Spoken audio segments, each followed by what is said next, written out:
Ce qui s'est passé pendant mon camp de boxe au Mexique, c'était catastrophique. Putain, psychologiquement, j'étais trop affecté parce que le premier combat, Lenny s'est fait allumer. Soit j'étais bouffé par le stress et ça m'empêchait de performer, soit je perdais mon sang-froid pendant les entraînements parce que c'était dur. Si je dois résumer en une phrase, ma plus grosse problématique pendant l'Arc Mexique, je dirais que mon environnement avait trop de pouvoir sur comment je me sentais à l'intérieur. Pourtant, quand j'ai fait mon premier combat en Muay Thai, j'étais aussi dans un environnement hostile.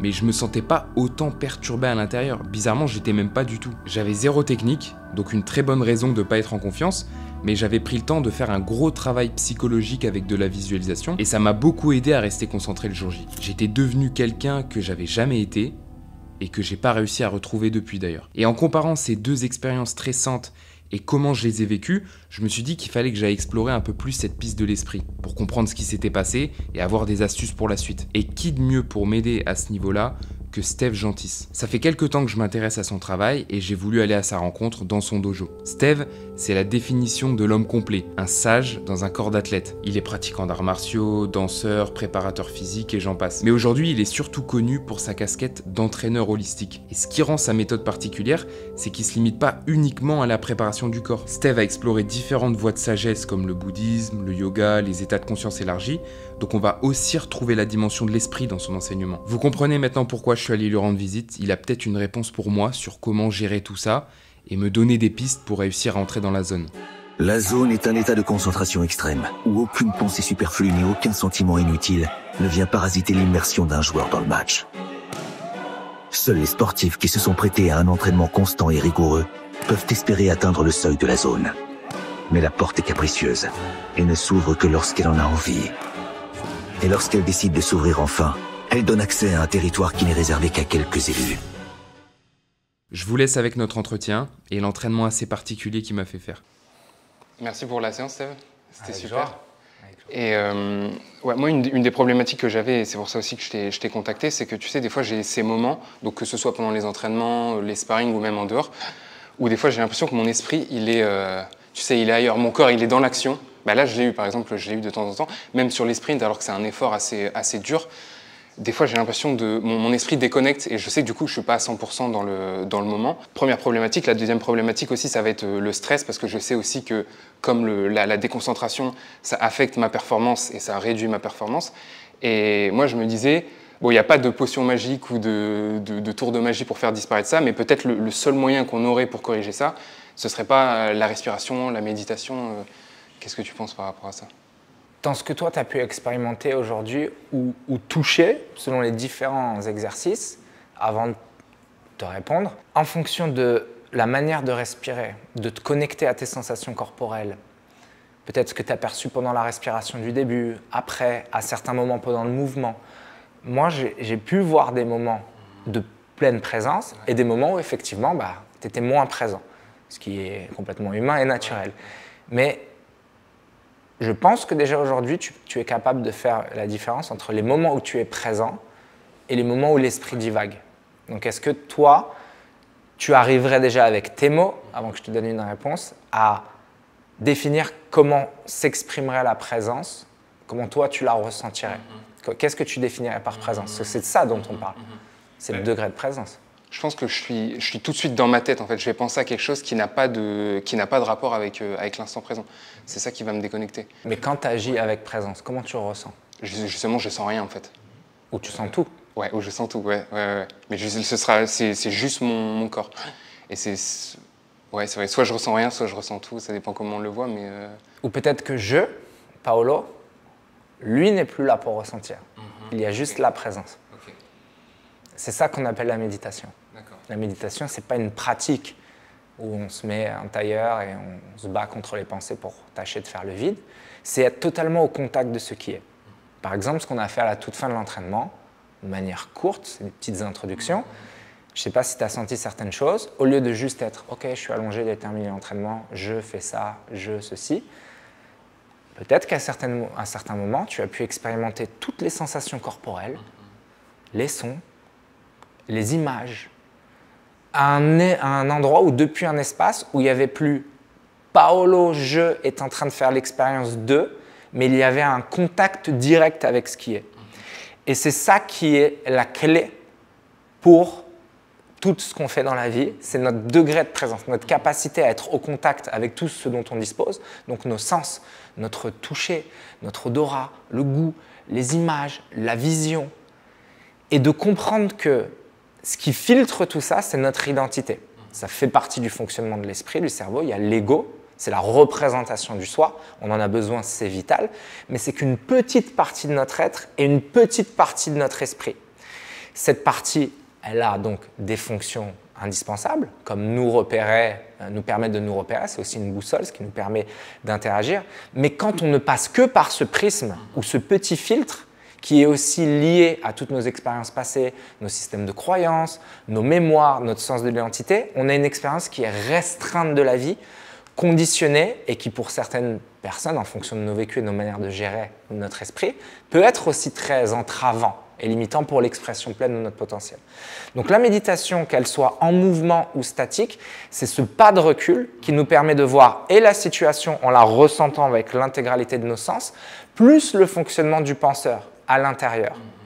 Quand tu fais ce pas de recul, tu peux voir Paolo en train de penser à ça, ou s'inquiéter de ça, ou être stressé pour ça. Mais tu n'es plus la tête dans le guidon en train de t'identifier au stress ou aux émotions. Tu vois la nuance ? Tu n'es pas la pensée ni l'émotion, tu es la conscience qui observe ça. Donc l'idée, c'est d'observer sans absorber. Mais ça se travaille par la présence, qu'elle soit statique en mouvement. Mais ça peut se travailler en faisant la vaisselle n'importe quand. C'est juste être à ce qui est et comprendre les mécanismes du mental. Donc est-ce que, parce que justement j'allais dire comment est-ce que moi je peux le travailler, je pense forcément avec la méditation, tu as dit aussi en faisant la vaisselle, du coup c'est un effort qu'il faudrait faire quand on fait des actions comme faire la vaisselle pour s'entraîner, c'est un effort à faire? C'est un non-effort, parce que l'effort passe par de l'ego, du jeu et de la volonté. C'est d'arrêter de faire autre chose avec la force de la volonté, d'arrêter de faire autre chose qu'être. Je veux méditer, je veux être en silence, je veux arrêter mes pensées. Ça ne marchera jamais parce que c'est la force de la pensée qui essaye de régler les problèmes de la pensée. C'est le serpent qui se mord la queue. Donc le pas de recul, c'est sans force. Au lieu de vouloir faire le silence, prends contact de ce qui est. Prends contact avec ce qui est. Prends contact avec l'eau sur tes mains, si on parle de la vaisselle, l'odeur du savon, la manière dont tu tournes l'éponge sur l'assiette. Peut-être qu'une pensée vient, observe la pensée pour ce qu'elle est, c'est pas toi. C'est une chose qui apparaît dans ton esprit, mais c'est pas toi. Et c'est aussi le fruit de ton conditionnement, de ta mémoire, cette pensée. Mais c'est pas toi de manière fixe et solide. Ta pensée, ton identité, tu peux toujours la modifier en fonction de ta manière dont tu interagis avec ta conscience et ton esprit. Donc ça, c'est ce qu'on appelle la méditation informelle. C'est comment dans des tâches quotidiennes ou dans une discussion, je peux écouter avec l'entièreté de mon corps, être totalement présent à ce qui est. Et si jamais je suis absorbé par le mental, une fois que tu le remarques, sans force, sans volonté, revenir au corps, revenir au son, revenir à la personne avec qui tu interagis. Et c'est ce mouvement de va-et-vient entre un prisme beaucoup plus égocentré, perdu dans sa réflexion, sa cogitation, son brouillard mental, et une ouverture de perception beaucoup plus vaste. Et au début, ça va être des moments d'inconscience, des moments de conscience, des moments d'inconscience, mais plus tu travailles ta présence, et évidemment le souffle ça aide, différentes pratiques ça aide, plus tu travailles ta présence, plus ça va être naturel pour toi d'être dans un état de contact avec ce qui est, au-delà de la pensée anarchique et automatique. Tu repositionnes les choses à leur juste place. Aujourd'hui, ce que j'ai pensé pour toi, c'était d'aborder le souffle comme la ligne de conduite, comme on s'était dit avant de commencer cette vidéo, c'est comment est-ce que tu peux amener plus de conscience autour de ta respiration et comment on va maintenir ce degré de présence en général durant la séance et durant l'entraînement et comment la respiration va être le fil conducteur en fonction des différents exercices et des différentes pratiques et des différentes manières de respirer. Comment est-ce que ça va être ton point de contact, ton point d'ancrage, quelle que soit l'activité, ce qui finalement sera transférable à l'intérieur d'un combat, par exemple, à l'intérieur d'une dimension, d'une situation stressante, ou hors de ton aventure martiale et de combattant, dans la vie en général. L'idée, c'est de pouvoir te transmettre des outils, des leviers aujourd'hui de comment est-ce que je peux utiliser le souffle pour me réguler ou m'activer comme on va le faire là sur ce premier exercice. Pendant que je vais faire les exercices de respiration, il y aura une lampe juste au-dessus de ma tête qui va m'envoyer un certain type d'ondes, des ondes gamma. À la base, c'est des ondes que le cerveau produit lui-même et là, l'intérêt d'en recevoir de l'extérieur, c'est d'augmenter mon niveau de concentration et d'éveil Comme ça, je vais être dans un état optimal pour la suite de la séance. Et juste avant de commencer, Steph va prendre quelques minutes pour bien m'apprendre la technique de respiration qu'on va utiliser. La technique de respiration, elle part de tout en bas. Tu vas inspirer de tout en bas en commençant par la respiration abdominale, diaphragmatique. Et faire monter comme une vague cette inspire jusqu'en haut, jusqu'au niveau des clavicules. Et même, tu peux visualiser la faire monter jusqu'au sommet de la tête.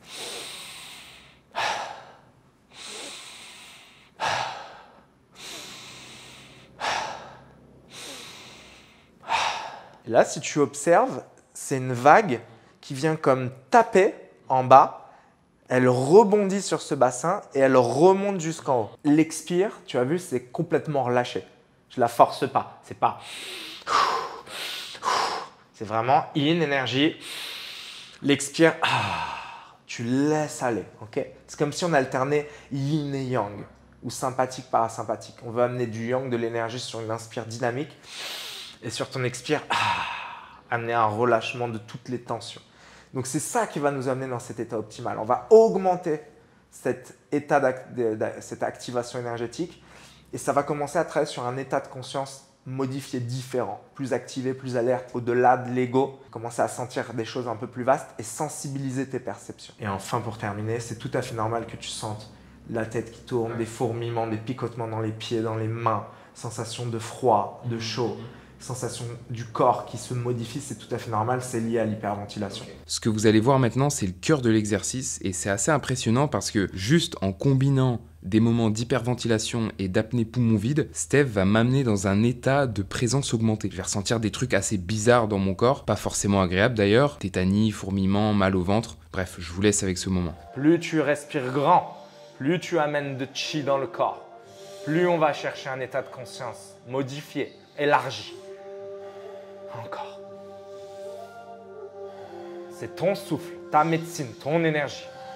Plus tu gonfles en bas, plus ça va monter avec fluidité. Excellent. Fully in.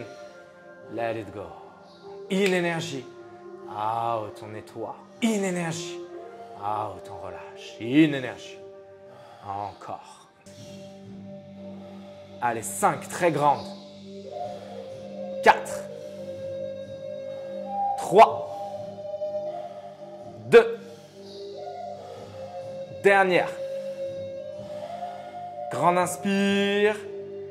Expire. Et on reste en apnée. Dernière apnée. Pour cette dernière apnée, on va explorer plus longtemps la rétention du souffle. Connecte avec cette force vitale. Ta force vitale. 3, 2, 1. Grand inspire, full in. Et on bloque. Poumon plein. Reste poumon plein. C'est la fin. Reste poumon plein. Voilà. Laisse l'énergie circuler. On laisse tout s'ouvrir. C'est ça. Et relâche. Magnifique. On reprend une respiration naturelle. On laisse émerger toutes les visions, sensations. Et connecter avec tes intentions profondes sur ce que tu viens chercher, ce que tu viens travailler derrière l'entraînement physique, derrière les arts martiaux, les sports de combat. Qu'est-ce qui, tout au fond de ton être, de ton cœur, de ta conscience, a du sens?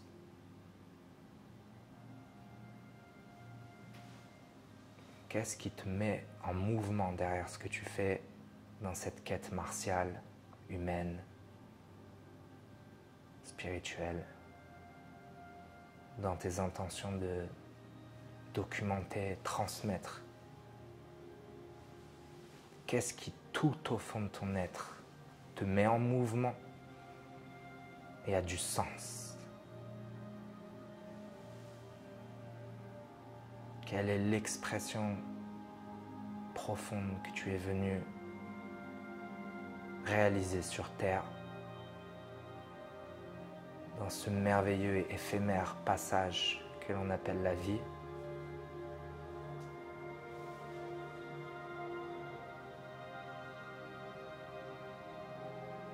Qu'est-ce qui mérite de s'engager, de se battre, d'avoir foi?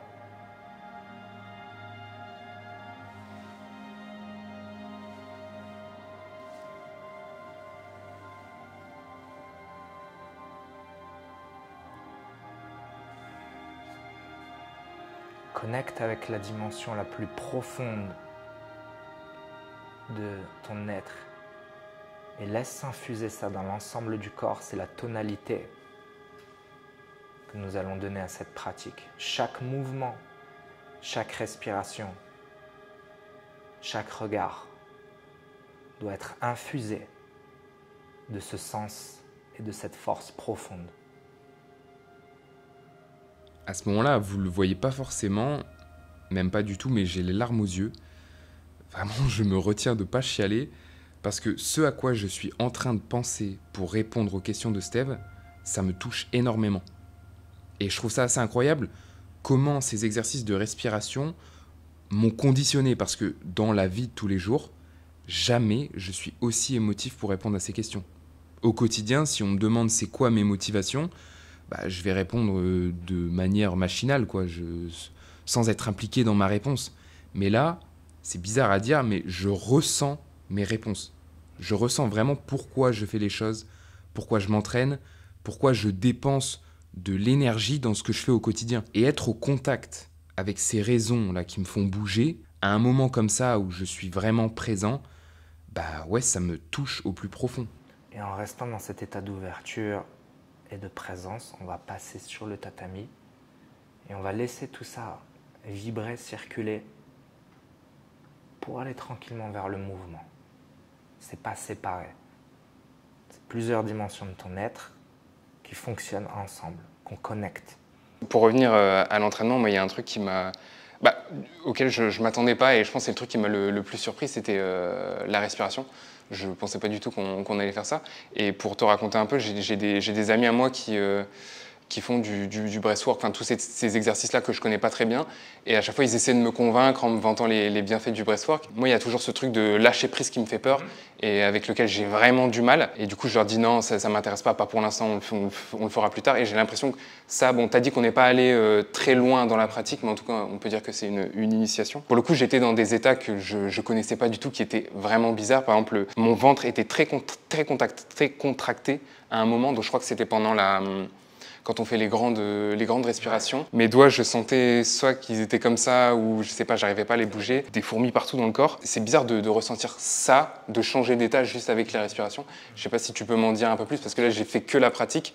Et si tu peux m'expliquer un peu tout ce qu'il y a derrière ça. La respiration est un pont entre corps et esprit. C'est un levier, comme tu as pu le voir, très très puissant pour modifier nos états, nous activer, nous réguler, nous apaiser, récupérer. Ce qu'il faut bien comprendre, c'est que la respiration, elle a été utilisée depuis des millénaires dans différentes traditions, que ce soit les traditions martiales, même toutes les pratiques internes, par exemple le Qigong, ou dans les voies yogiques, ou dans le chamanisme, ou dans des pratiques thérapeutiques, des états de transe. Ça pouvait être connecté à la danse dans certaines cultures. On rentrait dans des états modifiés ou, moi j'aime bien dire, élargis de conscience, justement, où on est au-delà du spectre du contrôle du mental, parce que la modification de notre physiologie, si on veut parler au niveau occidental actuel, ou la modification de notre niveau énergétique, si on veut parler dans une vision plus orientale et ancestrale, amène à une modification de notre perception de la réalité et de notre expérience vécue. Et c'est dans ces états élargis de conscience, quand on parle de breathwork, au niveau exploration et même libération somato-émotionnelle et thérapeutique. Donc là, concrètement, on en avait pris le chemin. Tu as senti que ça commençait à s'ouvrir. Mais ce n'était pas la thématique du jour. Là, je voulais aller te faire toucher certaines choses, découvrir, t'ouvrir et utiliser ça pour la séance. Mais si on avait travaillé sur une pure séance de breathwork, de libération somato-émotionnelle, en plus avec la lampe, on aurait pu aller très très loin dans, par exemple, aller chercher des mémoires, stocker peut-être des choses qui n'ont pas été complètement digérées, intégrées dans ta vie, qui auraient pu remonter. J'ai senti des émotions qui commençaient à circuler. Pour te dire, oui, il y avait une phase où je pense que si tu continuais, je pense que, j'avais les larmes aux yeux en fait, donc je pense que ça aurait pu partir. Et c'est très bien. Donc ça, c'est pour te montrer de manière très concrète que tout est en nous. C'est notre souffle, c'est une médecine, c'est notre énergie qui, simplement en faisant cela, en te laissant porter par le processus, tu as déjà accès à des états de conscience modifiés très profonds, des libérations d'énergie, de choses qui ne circulent pas dans le corps. Donc, il y a un aspect thérapeutique, il y a un aspect santé et un aspect d'accession à des compréhensions très profondes. Parce que si tu travaillais et qu'on poussait là, tu aurais pu aller explorer des choses qui t'auraient fait toucher, des choses qu'on peut mettre dans le domaine de la mystique, mais ce n'est pas dogmatique. Ce n'est pas parce qu'on t'a dit oh, y a ça ou ceci, ou croyez ça, ou récitez 36 fois ceci. Non, c'est toi, tu aurais eu un voyage qui, dans ton expérience directe, t'ont permis d'expérimenter ça. Et c'est pour ça que la respiration, c'est quelque chose d'extrêmement puissant et d'accessible à tous. Et c'est un voyage que chacun peut emprunter pour travailler en profondeur sur son état d'être. Et pour te redonner quelques éléments de compréhension, oui, au niveau de la physiologie, c'est normal que tu sentes de la tétanie, une circulation un peu différente dans le corps, des picotements, des sensations de température. C'est aussi parce qu'on expulse beaucoup le CO2. Donc ton corps il est plus alcalin. Il y a une modification du pH, et il y a une cascade de réactions physiologiques et hormonales. Tu sécrètes aussi de la dopamine, l'adrénaline, avec ce type de respiration. Donc c'est ça qui active le corps. Mais moi j'aime bien la vision, je suis plus proche de la vision orientale et ancestrale. L'air, c'est une grande source de chi ou de prana, d'énergie vitale. Tu augmentes ton niveau d'énergie dans le corps à ce moment-là parce que tu amènes plus d'air. Et donc, tu actives ton corps énergétique et c'est ça que tu sens circuler dans tes méridiens ou tes nadis. C'est l'activation de ton corps énergétique qui va pouvoir permettre aux choses de circuler parce que l'énergie pousse les émotions bloquées, les sensations qui ne circulent pas très bien, une pensée un peu récalcitrante, la conscience qui s'ouvre et ton niveau d'énergie d'activation, boum, fait circuler tout ça. Mental, physique, spirituel. Donc voilà l'utilisation de la respiration. Mais là, tu gardes tout ça, toute cette activation émotionnelle, mentale, et on va l'utiliser dans le mouvement. C'est aller dans le fond des choses. Pourquoi je bouge? Pourquoi je respire? Pourquoi je fais ça? D'où ça part? Jusqu'où c'est profond et important? Est-ce que le geste peut être incarné? On commence très simplement. Tu vas te mettre sur un pied, chercher la stabilité, déverrouiller ton genou et juste trouver ton équilibre. Utilise les orteils, utilise la voûte plantaire, reste connecté à la respiration, elle est naturelle, instinctive. Tu peux déverrouiller un peu le genou. Et avec ton gros orteil ici, tu vas venir doucement toucher la paume de ma main comme une cible, très lentement. Tu peux fléchir le genou, tu es complètement libre, simplement tu ne bouges pas ta jambe de terre. Et elle, cette jambe, ce pied, une fois que tu as touché la cible, elle revient en position initiale. Donc sans toucher le sol, mais proche. Reste alerte, présent. Et on va venir toucher maintenant cette cible. Tu peux poser le regard dessus, bien sûr. Tourne les yeux, tourne la tête, on commence à connecter tout le système. Exactement.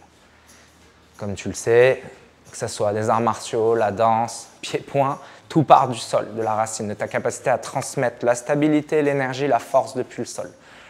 Donc là, on t'enracine en conscience. Doucement. Pleine présence.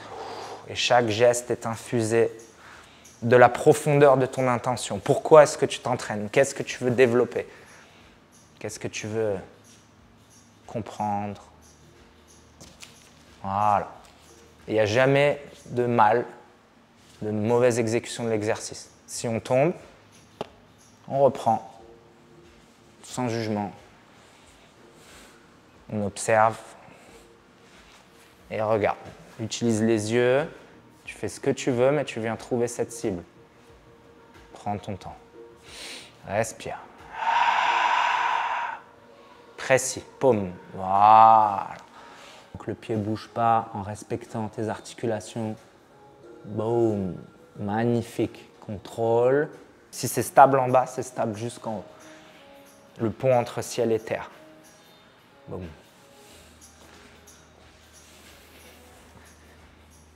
Voilà. Hop.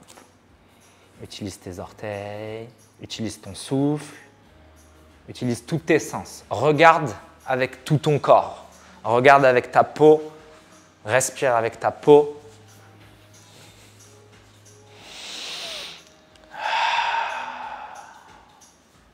La même chose avec deux doigts, tu vas venir toucher la paume de ma main. Mais on travaille en croisé, comme en boxe.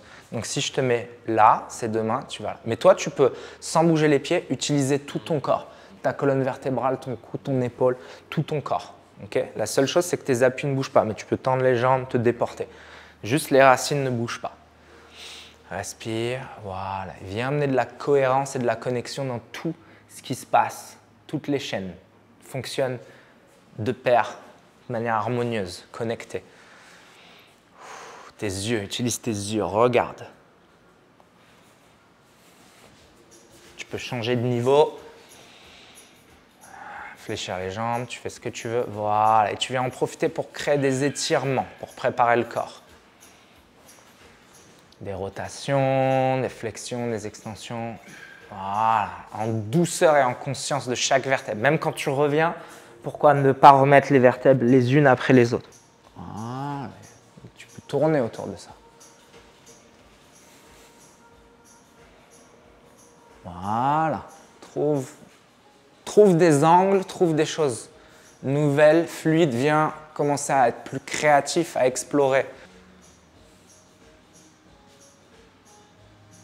Voilà, on explore. Tu l'avais? C'est ça. Fais confiance en ta colonne. Vas-y doucement. Viens chercher ça. Préserve ta colonne. Continue. OK. Et la respiration, elle vient alimenter cette fluidité dans le geste. Voilà. Et là, tu pars directement, comme ça en flow, en shadow tout doucement. Et je veux que tu commences à ressentir ce qu'on a éveillé là dans ton rapport au sol, dans ton rapport à la posture, au souffle, au regard. Tu peux utiliser la glace, tout doucement. C'est juste un shadow très doux, à peine des attaques. Beaucoup plus pour l'instant ta structure, ton appui, ton équilibre. Juste teste ça, ok? Vas-y. Explore. Lent. Là, on n'est pas mécanique, on est conscient. Donc, qu'est-ce qui a été modifié dans ton état? Comment tu peux l'intégrer à l'intérieur de ces formes de corps que tu connais pour aller plus loin, améliorer, affiner? Ressens tes orteils, ta voûte plantaire, le rapport entre le bas et le haut du corps, ta respiration. Sois léger, stable.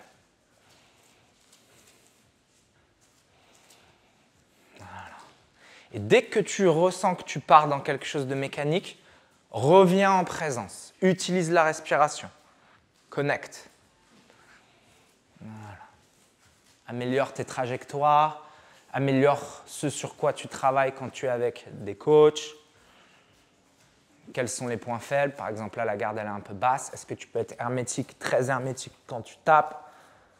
Voilà. Et rester bien stable. Tu vois là, l'orteil il a perdu le rapport au sol.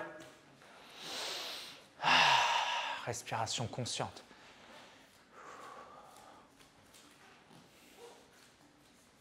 Ok, on repart au sol.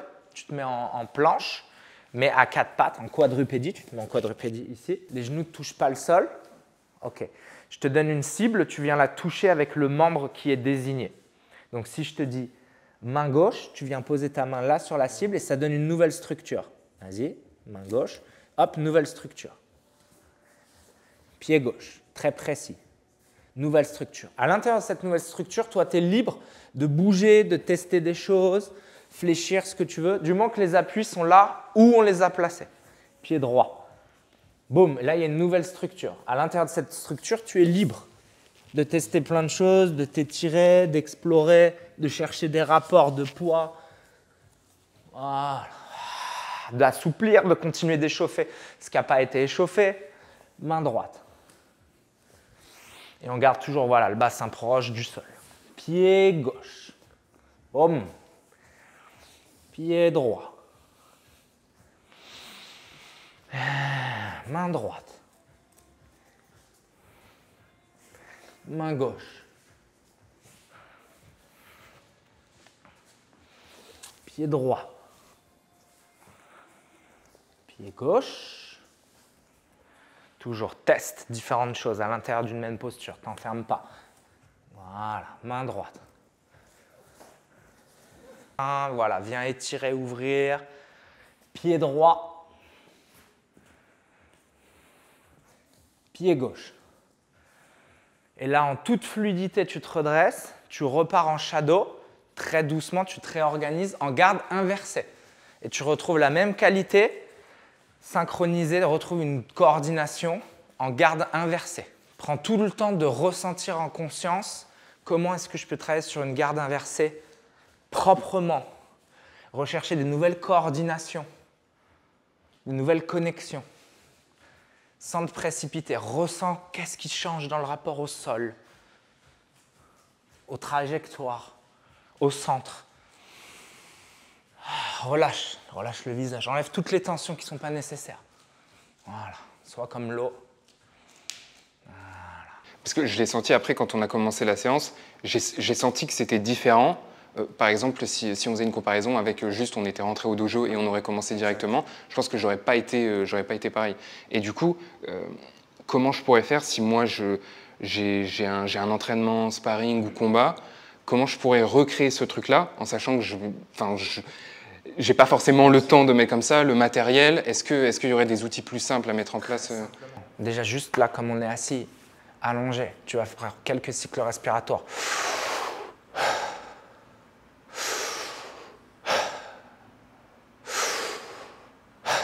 Même avec le nez.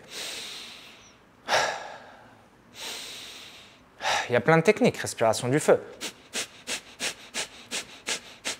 D'autres respirations.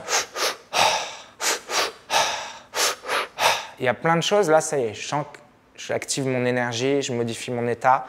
Tu restes connecté au souffle. Le but, c'est pas juste de se mettre high et de… Non, c'est de rester conscient de tout ça, de sentir une perception différente de l'environnement, de l'activité du corps. Boum, d'amener plus de présence. C'est ce que les anciens faisaient avec le Qigong ou le yoga. Ils avaient compris ça. Les arts martiaux holistiques, dans la compréhension par exemple des traditions Shaolin ou dans l'aïkido, dans plein d'arts martiaux, le Kalaripayat, qui est connecté en Inde à l'Ayurveda, au yoga, on utilisait la respiration, la méditation pour être en pleine présence dans l'activité. Donc c'est ça qu'on devrait pouvoir reconnecter aussi avec les sports de combat modernes ou les arts martiaux comme on le fait aujourd'hui. C'est juste qu'on a enlevé toute cette partie-là. Mais les anciens le faisaient. Donc juste en quelques minutes de respiration consciente, de présence, d'être à l'écoute de tes sensations physiques, observer l'environnement sans dire « ah ça c'est un mur, ça c'est une machine ». Non, juste voir des formes, des couleurs, écouter des sons, écouter le mouvement, écouter le penseur à l'intérieur qui veut commenter, sans s'y identifier, pleinement présent. Garde ça dans ton corps, dans ton état. Ressens, mets tes gants, commence à t'entraîner et maintiens ce degré de respiration, de présence. Et fais de ton sparring, de ton entraînement, quel qu'il soit, un moment de méditation intense en mouvement. C'est un art de vivre. Et c'est là qu'on est un artiste martial. C'est là l'art martial. Ce n'est pas tant dans le combat ou de gagner. C'est le degré de présence et à quel point toi, tu t'élèves et tu peux être potentiellement quelqu'un qui peut être encore plus au service des autres. C'est ça un artiste martial. C'est des soi, prendre soin de soi pour être d'autant plus potentiellement disponible pour être aux côtés des autres. Ça, c'est l'art martial. Maintenant qu'on a bien éveillé ton corps par différentes étapes, le souffle avec la respiration, on est parti doucement vers la mobilité. Et puis on est allé crescendo dans le mouvement. On a exploré différentes manières de bouger, plus ou moins ludiques. Et on a commencé à combiner avec la forme sur laquelle on a choisi de travailler, c'est-à-dire de la boxe, pied-point. Okay ? Là, on va finir le training avec une préparation physique, donc quelque chose de plus intense. Un circuit training qui combine de la force, de l'explosivité et beaucoup de cardio, où je vais te faire alterner différents exercices de renforcement pour l'ensemble du corps et de motricité. Et on va combiner aussi avec un peu de power. Okay?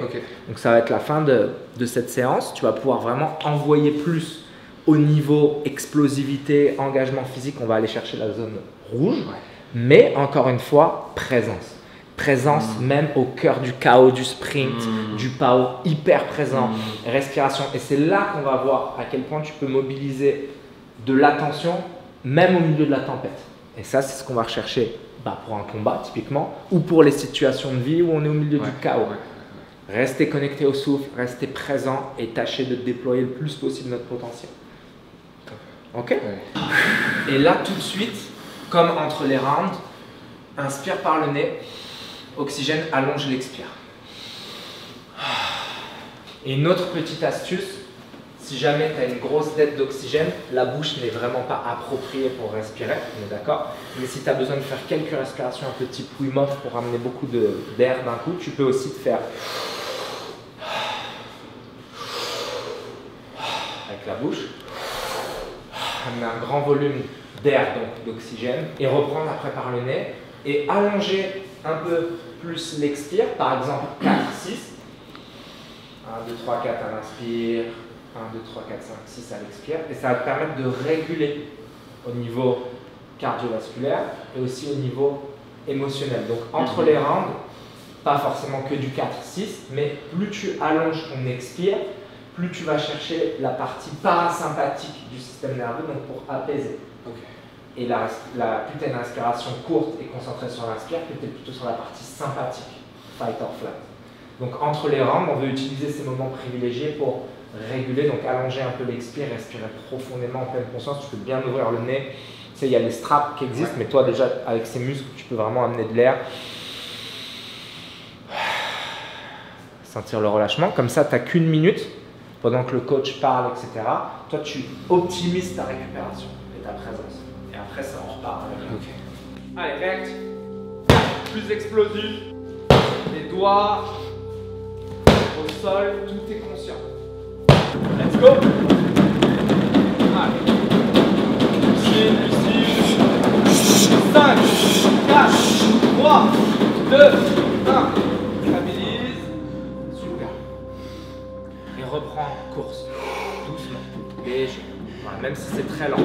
Même si c'est très lent. Régule ton souffle à l'intérieur de la course. Allez, plus fort, on fait monter le cardio. 10, explose. Stop.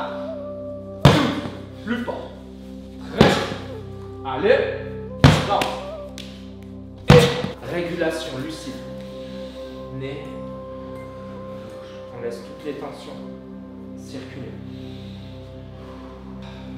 Utilise ton souffle pour te réguler le plus rapidement possible.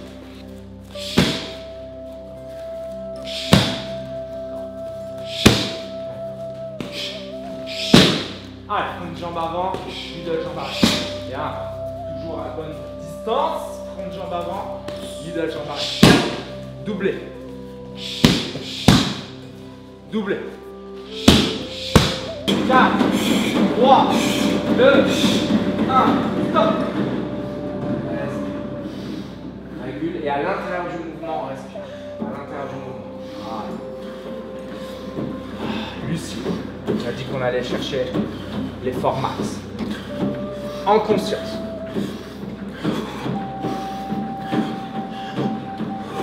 Explose.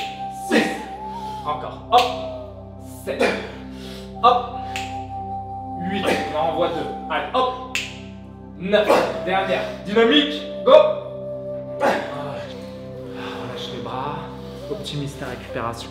Allonge un peu plus l'expire. Voilà. Ressens que tu régénères. Rappelle-toi ce qu'on a dit en début de séance. À quoi est-ce que tu connectes? Quelle est ton intention profonde? Qu'est-ce que tu vas chercher? Qu'est-ce qui a du sens?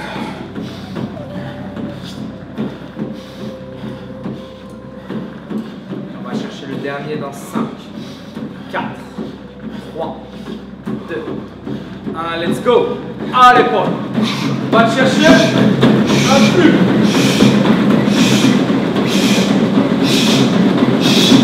Alors on va sur 5, 4, 3, 2, 1, récup.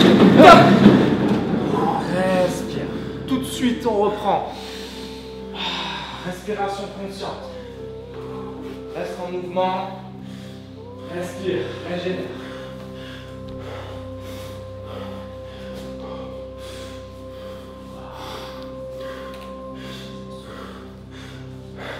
Allez, je veux sentir.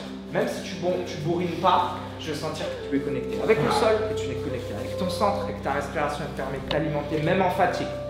Lucide. C'est pour ça que je t'ai fait faire les sprints avant. Je veux que tu sois dans un état déjà avancé. La garde. Lucide. 1, 2, 3, jambes arrière. Là. Lucide. 1, 2. Juste 1, 2. 1, 2, 3. Je veux sentir tout le corps. 1, 2, 3. Encore. 3, 4, 5, 6. Lucide. 3, 4. 3, 4. 1, 2, jambes avant. Allez, on tire. Jusqu'au bout. Jusqu'au bout. Lucide. 1, 2, 3, jambes arrière.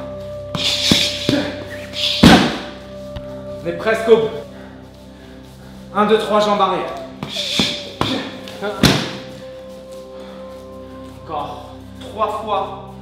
1, 2 jambes avant, 1, 2, 3 jambes arrière. Et on a terminé. On mobilise toutes les forces qui te restent. Reste présent. Présent. 1, 2 jambes avant. 1, 2, 3 jambes arrière. Lucide, respire. On soit explosif. 1, 2 jambes avant. 1, 2, 3 jambes arrière. Le dernier. Rappelle-toi, le souffle, la présence. Pourquoi tu te bats? Qu'est-ce qui a du sens? Qu'est-ce que tu vas aller chercher tout au fond? 1, 2 jambes avant. 1, 2, 3 jambes arrière.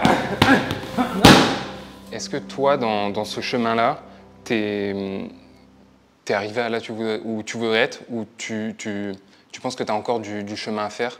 Si tu as encore un idéal ou tu l'as déjà atteint? On n'est jamais arrivé. C'est ça qu'il faut comprendre. Personne n'est jamais arrivé. Parce que tout est éphémère et impermanent. C'est-à-dire que si un jour, je suis en pleine présence, par une compréhension holistique de l'équilibre aussi entre corps et esprit, je te dis une compréhension holistique, parlons de certains piliers, une qualité de sommeil, une qualité d'alimentation, une qualité d'entraînement et de mouvement, une qualité de relation sociale, une qualité de qu'est-ce que j'incarne dans ma vie qui a du sens et qui me nourrit, qui m'épanouit et qui contribue au monde. Une qualité dans ta manière de respirer, de méditer. Bon. Tu as des piliers qui font que ton système, ton corps, ton esprit ont toutes les bonnes dispositions pour que la présence soit là.